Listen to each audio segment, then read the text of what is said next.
त्रयोदशी आदि के व्रत। ब्रह्मा जी ने कहा, कामदेव त्रयोदशी के दिन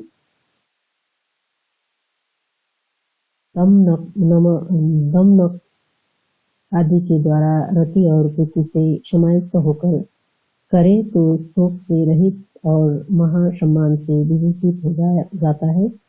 इति मदन त्रयोदशी पूजन विधानम। शुक्ला और कृष्ण पक्ष की चतुर्दशी तिथि में तथा अष्टमी तिथि के दिन में जो वर्ष पर्यंत भोजन न करे अर्थात उपवास करे एवं भगवान ईश्वर शिव का पूजन करे तो उसे समस्त भोगों की प्राप्ति हुआ करती है। इति चतुर्दशी व्रत विधानम। कार्तिकी में 3 रात्रि पर्यंत उपवास करके शुभ पावन का दान करे तो वह सूर्य लोक को जाया करता है। यह परम शुभ धाम व्रत कहलाता है। अमावस्या तिथि के दिन पितृगण गणेश्वरों को दिया हुआ जल अर्थात किया हुआ तर्पण अक्षय होता है।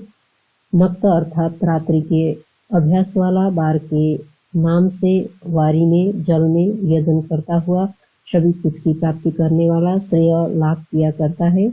इति बार व्रतानी हे विप्रवे। प्रति मास में जो 12 नक्षत्र होते हैं उनके नामों से उनमें मनुष्य को भगवान अच्युत का भलीभांति पूजन करना चाहिए। मार्गशीर्ष में कृतिका आदि में केशव का यजन करे। 4 मास तक घृत को होमे और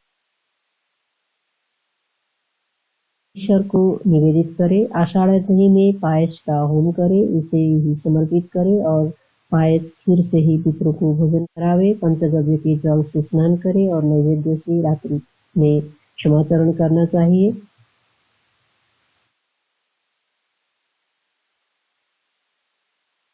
विसर्जन करने के पूर्व में सब द्रव्य नैवेद्य कहा जाया करता है। जगत के नाथ भगवान के विसर्जित कर देने पर एक ही क्षण में वह सब निर्माल्य हो जाता है। पंचरात के ज्ञाता पुरुष नैवेद्य को स्वयं खाते हैं। इस प्रकार से संवत्सर के अंत में विशेष रूप से प्रार्थना इस तरह करे, हे अच्युत, आपको मेरा बारंबार प्रणाम है। मेरे संपूर्ण पापों का सक्षय हो जावे और मेरे पुण्य की वृद्धि होवे। मेरा ऐश्वर्य और वित्त आदि सदा अक्षय हो जावे और इसी भांति मेरी संतति की अक्षय हो जावे। हे अच्युत देव, जिस प्रकार से आप पर से भी पर है और पर से पर में अवस्थित आप ब्रह्मभूत है, वैसे ही हे अच्युत आप सदा मेरे वांछित को ही कर देवे। हे अधमेय देव, आप सदा किए हुए पापों को हरण कर देवे। हे अच्युतनाथ, हे गोविंद, आप प्रसन्न होजिए। हे अक्षयात्मन, जो भी अभीष्ट मनोरथ हो अब वह अक्षय हो जावे। हे पुरुषोत्तम, आप मुझ पर ऐसी ही कृपा कर देवे। इस व्रत को 7 वर्ष तक करते हैं। इस व्रत को 7 वर्ष तक जो मनुष्य करता है वह आयु, श्री और सद्गति को प्राप्त किया करता है। एकादशी, अष्टमी और चतुर्दशी का वर्ष तक उपवास करे। सप्तमी का दुर्गा, शंभु और क्रम से रवि का पूजन करे। इसका यह फल होता है कि वह मनुष्य मल रहित परम शुद्ध होकर उन्हीं के लोक को पहुंच जाता है और उसके संपूर्ण काम पूर्ण हो जाता है। एक भक्त भोजन से जो कि रात्रि में ही किया जावे तथा अर्याचित भोजन से जो प्राप्त हो जावे। दावक घी के द्वारा रहकर उपवास करके सब देवताओं का पूजन करने वाले सभी तिथियों से इस व्रत का पालन करे तो वो भोग और मोक्ष दोनों को प्राप्त किया करते हैं। प्रतिपदा तिथि में अग्नि का अर्चन धन प्राप्त करने वाला होता है। नासत्य, अस्त्र, श्री और गेम की अर्चना द्वितीया में करे तो पंचमी तिथि में श्री से युक्त पार्वती एवं नाग का आयोजन करना चाहिए। षष्ठी तिथि में स्वामी कार्तिकेय का पूजन करे। सप्तमी में भगवान भुवन भास्कर का अर्चन धन प्रदान करने वाला होता है। दुर्गाष्टमी में आयोजन करे। नवमी में तक्षक का पूजन करे। दशमी तिथि में हम देने वाली है। एकादशी में मुनीश्वरों का आयोजन करे। भगवान का पूजन करना चाहिए। त्रयोदशी में कामदेव का और चतुर्दशी में महेश्वर का एवं पंचदशी में ब्रह्म एवं पितरों का यजन करना चाहिए। सूर्यवंश कीर्तन। श्रीहरि ने कहा, अब हम राजाओं के वंश का तथा वंश के अनुचरितों का वर्णन करते हैं। भगवान विष्णु की नाभि में समुत्पन्न कमल से ब्रह्मा की उत्पत्ति हुई थी। उन ब्रह्मा के अंगुष्ठ से दक्ष प्रजापति ने जन्म ग्रहण किया था। इसके पश्चात अदिति समुत्पन्न हुई और उस अदिति से विवस्वान उत्पन्न हुए थे। विवस्वान के पुत्र मनु हुए। इक्ष्वाकु, सरियाती, भृग, पृष्ठवक, नाभाग, हृष्ट और शशक समुत्पन्न हुए थे। मनु की इला नाम धारिणी कन्या हुई और सुदुम्न नाम वाला इसका पुत्र उत्पन्न हुआ था। इससे पुरुरवा उत्पन्न हुए। सुदुम्न से 3 पुत्र समुत्पन्न हुए थे, जिनके नाम उत्बल, विनय और ये हुए थे। रोभत से शूद्र हुआ था। सर्ध मनु का पुत्र था।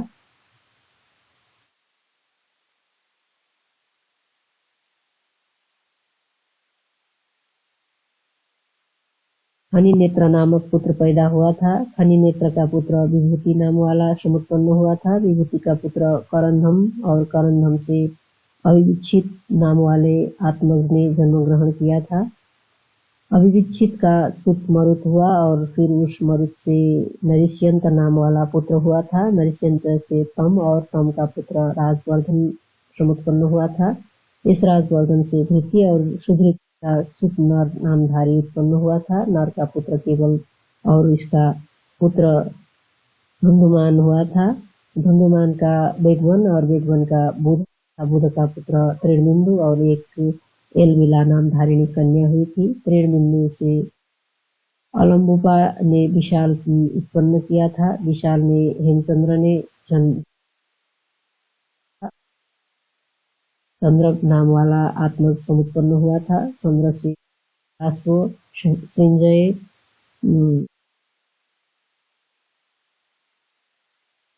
सहदेव और सहदेव से कृशाश्व नामक सुत ने जन्म लिया था।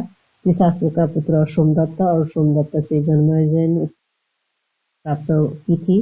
इसका पुत्र सुमंत्री हुआ था। ये सब वैशालक नाम ग्राम से विख्यात होने वाले नृप हुए थे। शरियाती राजा की एक कन्या हुई थी, जो कि च्यवन महर्षि की भार्या हुई थी।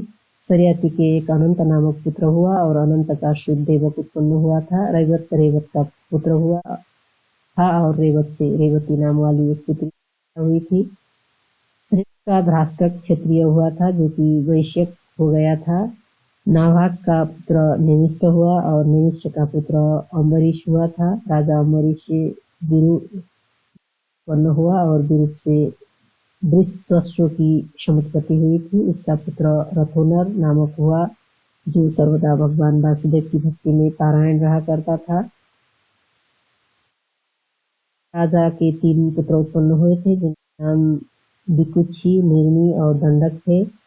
इच्छुक से समुत्पन्न विच्छुकी शस के भक्षण करने से ससाद कहलाया गया था। ससाद से पुरंजन उत्पन्न हुआ था और इसका पुत्र ककुत्सत नाम वाला हुआ था। ककुत्थ से अनेना और इसका पुत्र पृथु नामधारी उत्पन्न हुआ था। पृथु का विश्वरात हुआ और विश्वरात से आद्र पुत्र की उत्पत्ति हुई थी। आद्र से युवनाश्वर और युवनाश्वर का पुत्र श्रावस्थ नाम वाला था। श्रावस्थ का पुत्र बृहदस्व और उसका पुत्र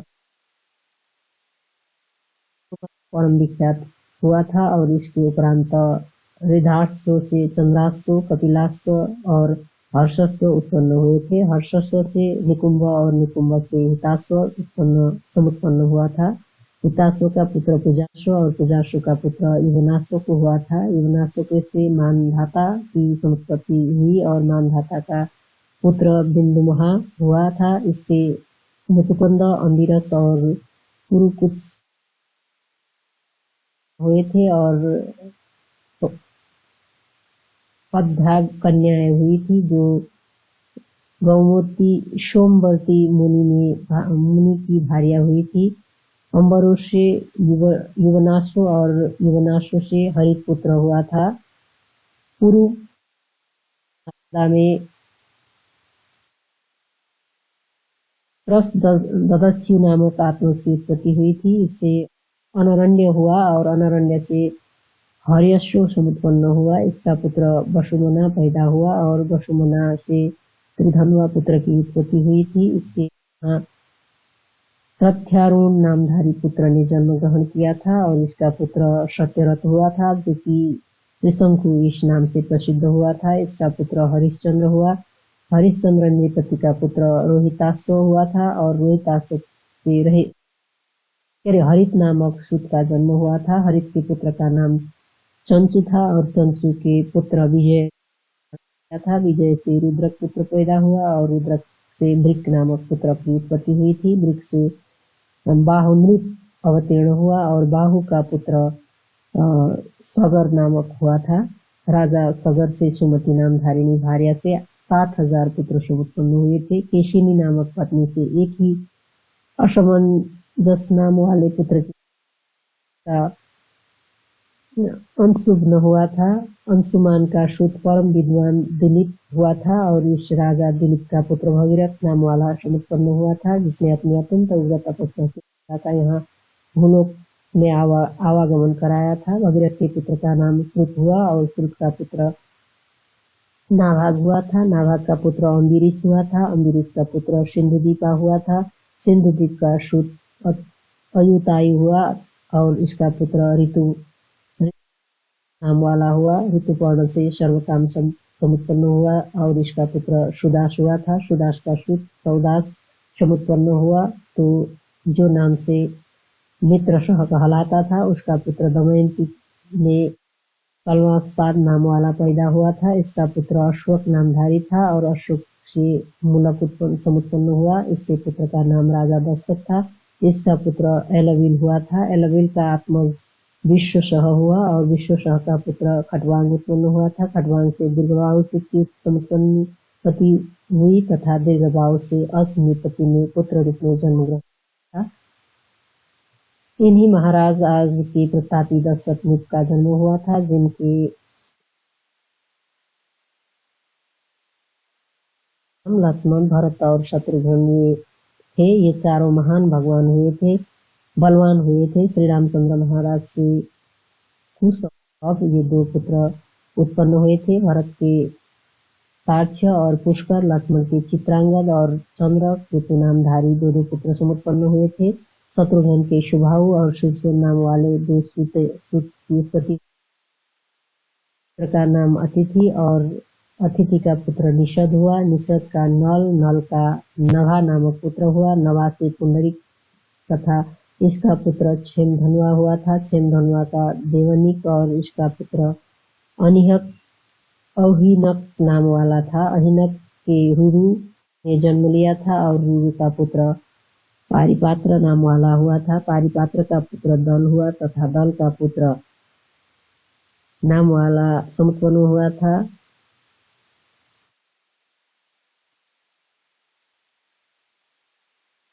पुष्पक के पुत्र का नाम ध्रुव संधि और इसके पुत्र का नाम सुदर्शन हुआ था। सुदर्शन से अग्निवर्ण और इससे पद्मवर्ण हुआ। पद्मवर्ण पुत्र शीघ्र तथा इसका श्रुत मरु नामधारी हुआ। मरु से श्रुत और इससे उदावसु पुत्र हुआ था। उदावसु के नंदी वर्धन ने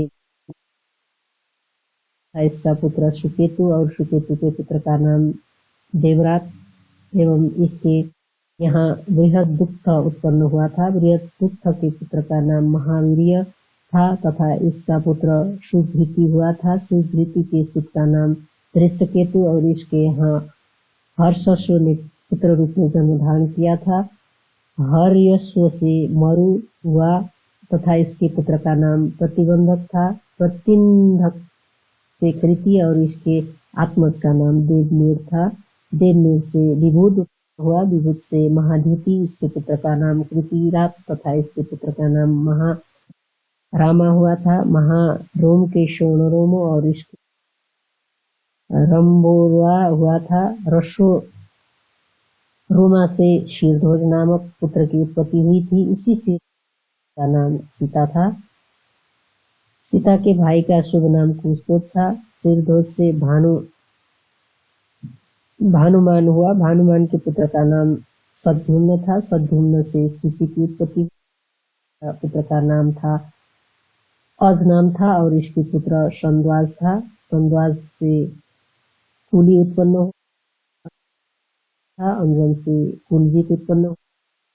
का नाम अधिनेमिक था। इसके सुतायु हुआ और सुतायु का पुत्र सुपार्श्व नामधारी पैदा हुआ था। सुपार्श्व से श्रीनिजन के पुत्र का नाम अनेना था तथा इसके रामरथ नामक सूत ने जन्म लिया था। रामरथ के पुत्र का नाम सत्यरथ था और इसके सूत उपगुरु नाम वाला हुआ था। उपगुरु के उपगुप्त हुआ था। उपगुप्त के स्वागत नामधारी पुत्र हुआ था। स्वागत से शोनर हुआ था। इस शोनर से सुवर्चा का जन्म हुआ। सुवर्चा के सुपार्श्व हुआ। इसके पुत्र का नाम सुश्रुत हुआ था। सुश्रुत से जय नामक सूत ने जन्म लिया।